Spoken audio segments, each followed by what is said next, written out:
One of the things I like to do with the stencils to get a little more depth and dimension in the printing is to print things so they look like they're coming behind other things or weaving into other shapes. So you can see this border design here. If I decide I want to print that and have it look like it's going behind this plant shape I've already printed, I can lay that onto the top of the plant shape, and I like to use Post-its. So I've got this little Post-its here, and I'm printing off the place where I don't want it to show, and I'm going to now print just one end, and maybe lightly, I don't know until I pick this up, but I can print one end of the stencil, pick it up and see how it's working, take the Post-its off, and I can print from the other end. Now, there are several ways to do this. Now on this side I printed so that it stops right at the edge of my shape. As you can see, my first design I printed. But I can also print and fade out. That's another technique if you don't have Post-its or you don't want it to be very specific. You can also just have it fade out as it gets to the edge of the shape. And you can see that gives a very different look to that piece as it goes underneath. You see the outside design a lot more. So that's a really fun trick to be able to get those stencils to overlap one another. You can also put stencils inside of each other.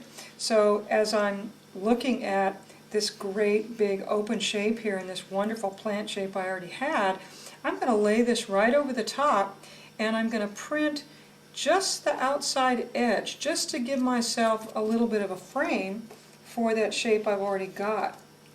So what happens is that original stencil becomes surface design in the second stencil that you create. So you can see as I lift that up, that second image becomes a layer on that bigger shape that I've created by laying the second stencil on top. We're going to do some layering in some different ways, and I've got some examples of that I can share with you. And as I lay this back down, I realize it would look more interesting if I had a little more paint just on the edges. And boy, with this color you can really see the texture of the fabric. You can see those vertical lines in the, diagonally now crossing my design, and that's coming from the texture in the fabric.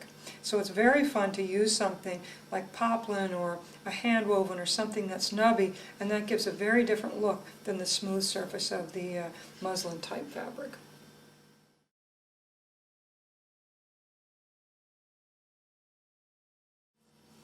This cactus floral stencil has a lot of different design elements in it, and some of them are fairly unexpected. Here's a little quilt square I printed with design images from this stencil. And one of the ones you wouldn't expect might be this little kind of mark I placed, the black mark in the center. That's actually the center from this flower right here. And on the stencil it appears like this. Let me show you how I just print that one little detail. I've taken some Post-its and masked off that little area that I want to print. And if I just take a little bit of paint and dab it over here, you can actually see where that shape came from in the center, that little center design. There's that little design element just from the center of that piece.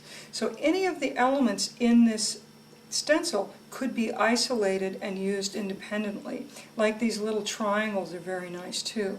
I have a collection of fabrics I'd like to show you that are printed just from this one stencil. This will give you an idea about how versatile each stencil image is, each collection of shapes that you have to work with. So here's the stencil design and a collection of shapes that have been printed just using this one design. As you can see, they all look like they could be quilt squares, which might inspire a great project.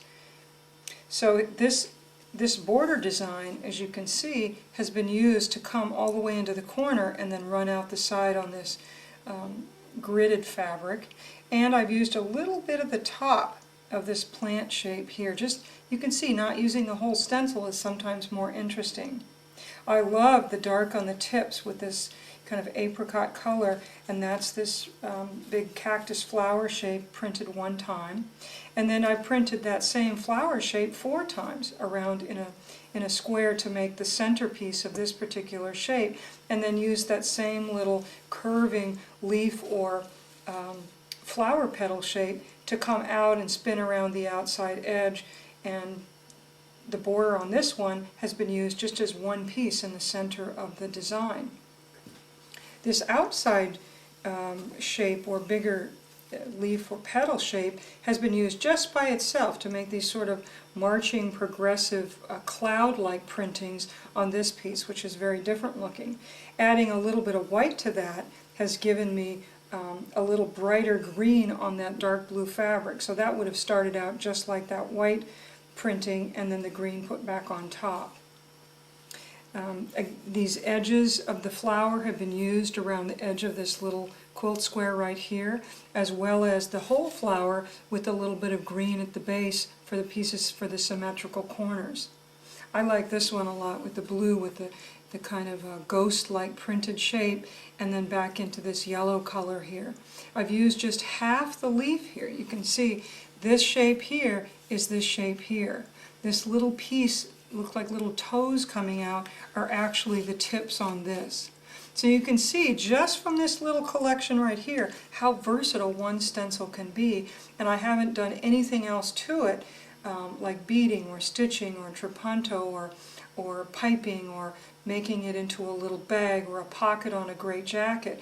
Those are the next stages of how to use the designs. But right now we're going to play with some of the possibilities of things you can get with just one stencil design.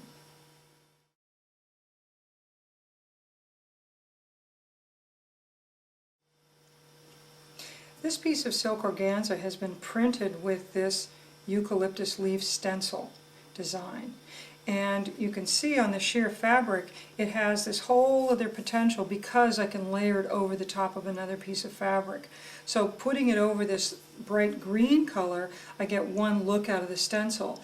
And you can see how very different it is when I layer it over something like this grid fabric, or I could layer it over even another print.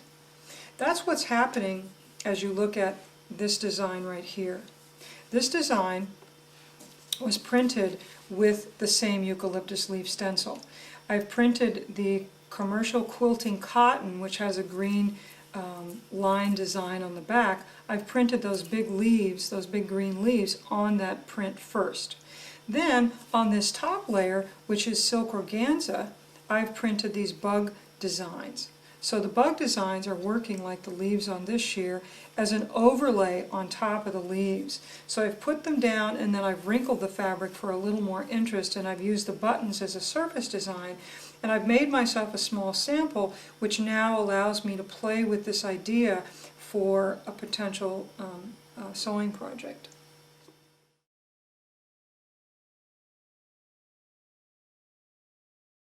Okay, this is a great trick. You're going to love this. Notice how I've printed these leaf designs so they look like they're floating behind parts of the striped fabric. Well, let me show you how I make that happen. Pretty easy, actually. I take my masking tape and I cut myself some little strips the size of the stripes. So I've got some little strips right here. And I put those strips down, covering the tape, covering the stripe I want to cover. You put the masking tape down first, and then you just print over the top of the masking tape. So if I take my stencil design and I place it over the tape and the fabric at the same time, and I print, remember, you're pounding pretty firmly with a small amount of paint, way better than a lot of paint and trying to dab it on. So once I print, you can see there's a nice leaf print there now, and I peel the tape off, I now have that leaf floating behind the stripe. Look at how beautifully these copper leaves have been folded into the surface design on this piece of rayon batik fabric. I've added the copper leaves, and you can see what makes them look like they're integrated into the design is that I haven't printed the whole leaf solid anywhere. Now let me show you how that works. Here's a piece of batik fabric right here, and I'm going to add this leaf behind some of those images that are already on the stencil. So I dab into my paint, And I can add a totally different color, but I kind of like the, going with the coppers and the bronzes, which I think are going to be a nice combination with what's already there. So I can, remember we've got that technique with the with the Post-its. We've got the technique we can use with the Post-its, but we can also just print in a really light way and have it float behind the object, which I think is a beautiful technique. The other thing that I sometimes will do is once I get that initial object, I find that the piece of fabric sort of invites some kind of other shape to kind of tie the pieces together. So I find that oftentimes I'll go back with just a small amount of paint and maybe one little bit of a shape or a piece that the stencil has to offer, and go back and add some more of that image as well. But you can see how lovely that leaf is added to that stencil design.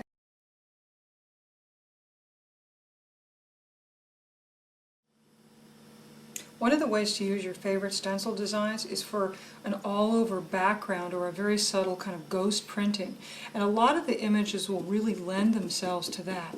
I'm going to use the texture and the inside shape on this leaf, on the spring leaf stencil, to show you what I mean, to illustrate this concept. So if I take a small amount of paint, and I'm pretty close to the color of the background. In other words, I'm using a dark color on a dark fabric, so it's not going to show up a lot. But you see how beautiful that printing is? Now I can continue without being too concerned about the edges. I can continue to move this around and do basically a background printing with this stencil design. You can see how I'm getting an all-over print. And when you're printing with the right amount of paint, there's hardly any there. I can touch this now and none of it is coming off on my hands.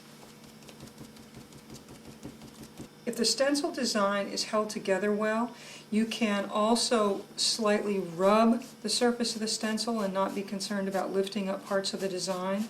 But they don't all work like that. So you need to notice your design, and you need to look at your stencil design before you start to make sure that it's not going to lift up some of the design elements. But you can see what a beautiful background that makes. Now I can go over the top of that with something more dramatic and add another stencil image to that. So if I was to take another color and do something that will show up a little more, I can go back over the top and print on top of that, treating that original printing like a background. So basically I'm making my own background first, and then I'm printing over the top, and you can see what a lovely effect that is over the top of that printed surface.